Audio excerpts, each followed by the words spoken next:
আসসালামু আলাইকুম এভরিওয়ান, আশা করি সবাই ভালো আছেন। রিডম্যাপ একাডেমি আর একটি ভিডিওতে আপনাদের সবাইকে স্বাগতম। আজকের ভিডিওতে আমরা শিখব কিভাবে আমরা এ ধরনের গ্রেডিয়েন্ট ব্যাকগ্রাউন্ডগুলো মেক করতে পারি। এ ধরনের গ্রেডিয়েন্ট ব্যাকগ্রাউন্ড কিন্তু এখন বর্তমানে প্রচুর চলতেছে। সেগুলো মেক করা অনেকটাই ইজি, জাস্ট আমাদের একটু ক্রিয়েটিভিটি ইউজ করা লাগবে। সেগুলো ইউজ করার জন্য কথা না বলে চলে যাই কাজে। কন্ট্রোল এন দিব আমরা যদি অলরেডি আর্টওয়ার্ক থাকে, অথবা আমরা নতুন একটা আর্টওয়ার্ক নিব 1080 বাই 1080 ক্রিয়েট করে দিব।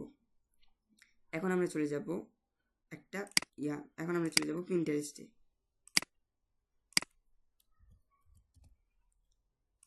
চলে যাব। পিন্টারেস্টে যাওয়ার পর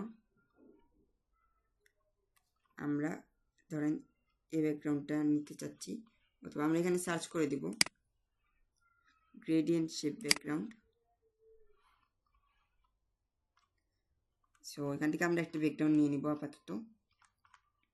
ধরেন এটা মোটামুটি চলে, সো এটা নেওয়া যেতে পারে। কোনটা নিছিলাম, এটা সেখান থেকে কপি ইমেজ, ইলাস্ট্রেটর আছে, ইমেজটিকে পেস্ট করে দিব। অ্যালাইনমেন্টটা ঠিক করে নিব, এটাকে ধরে এদিক দিয়ে দিব, এটাকে উপরের দিকে উঠিয়ে দিব, এটাকে এখানে নিয়ে যাই।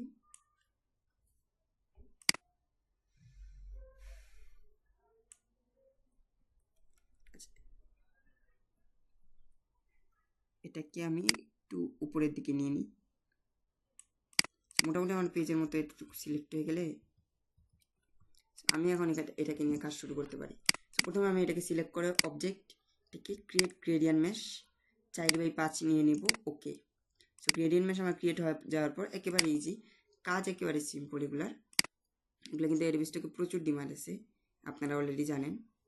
আমি এখান থেকে একটা রেক্টেঙ্গুলার নিয়ে নিই, অ্যান্ড দেন এটার উপরটা একটু বরাবর করে দিই। এটাকে সিলেক্ট করব, করা অবস্থায় আমি এখান থেকে গ্রেডিয়েন্ট অ্যাপ্লাই করব। অ্যাপ্লাই করার পর আমি কি করব, এটাকে রিভার্স করে দিব, ব্ল্যাকটাকে নিয়ে যাব এদিকে, আরেকটু আমি কমাই দিই এ ধরনের। এখান থেকে আমি কালারটাকে নিয়ে নিতে পারি অন্য কালার। এটাকে আমি 3ডতে মারি, RGB মারি, দেন আমি এই ধরনের একটা কালার নিয়ে নিতে পারি। এই ধরনের কালার নেওয়ার পর আমি এটাকে সিলেক্ট থাকা অবস্থায় যাব অপাসিটিতে গিয়ে এখান থেকে জাস্ট আমরা দেখি এখান থেকে মাল্টিপ্লাইটা করা যায়। মাল্টিপ্লাইটা করার পর আমরা কি করব, অলটা ধরবো, ধরে এটাকে একটু টান দিব, দেন শিফট ধরবো। অলটা ধরে প্রথমে একটু টান মারবো, দেন শিফট ধরবো। এরকম ভাবে কন্ট্রোল ডি মারতে থাকবো আমরা। কন্ট্রোল ডি মারতে থাকার পর এরকম একটা শেপ তৈরি হবে। সেখানে আমরা লাস্টে আছি, এটা দেখেন আমাদের আর্টবোর্ডের বাইরে চলে গেছে। লাস্টেরটাকে সিলেক্ট করব, এটিকে আর্টবোর্ড বরাবর নিয়ে যাব। আর্টবোর্ড বরাবর মোটামুটি পারফেক্ট হয়ে গেছে, একটু কমাই দিলে দিতে পারি। কন্ট্রোল মাইনাস দিব। কন্ট্রোল মাইনাস দেওয়ার পর এখন আমরা এটাকে নিয়ে কাজ শেষ করে দিতে পারি। এটা আমার মোটামুটি রেডি। আচ্ছা, এখানে মোটামুটি রেডি হওয়ার পর এটাকে নিয়ে আমার মোটামুটি কাজ শেষ। তো এখন আমি এগুলা জাস্ট সিলেক্ট করব, শিফটে ধরে ধরে সবগুলো সিলেক্ট করে দিবেন আপনারা।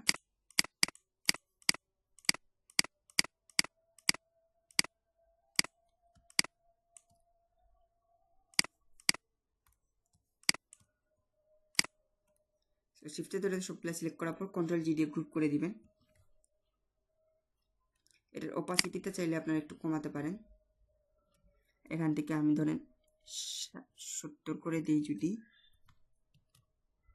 এরকম হয়ে যাবে। আমি আরেকটু যদি কমাই দিই, এরকম করে দিতে পারি। কন্ট্রোল মাইনাস দিব আমরা, মাইনাস দিয়ে পেজটাকে জুম আউট করে নেব একটু। সো মোটামুটি আমার একটা সুন্দর ডিজাইন তৈরি, এই দেখেন। সো এখন আমি কন্ট্রোল এ মারবো, মানে রাইট ক্লিক করে গ্রুপ করে দেবো এগুলোকে। গ্রুপ করে এখন আপনারা চাইলে কন্ট্রোল শিফট এস দিয়ে এটাকে ইপিএস আকারে শেপ করতে পারেন। সো আপনারা অলরেডি জানেন যে ইলাস্ট্রেটর বর্তমানে এআই আর ইপিএস ফাইলগুলো নিচ্ছে না সার্ভার প্রবলেমের জন্য। সো এই সুযোগে আপনারা যতগুলা পারেন অতগুলা এআই আর ইপিএস ফাইলগুলো মেক করতে পারেন।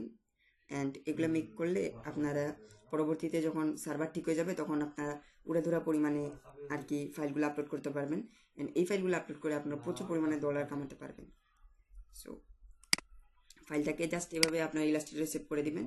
আচ্ছা, ইলাস্ট্রেটরে সেভ বলতে এআই আর ইপিএস সেভ করে এটাকে আপনারা যে কোনোভাবে যে কোনো মার্কেট প্লেসে ছাড়তে পারেন। অ্যান্ড এটা একেবারে অথেন্টিক জিনিস থাকবে।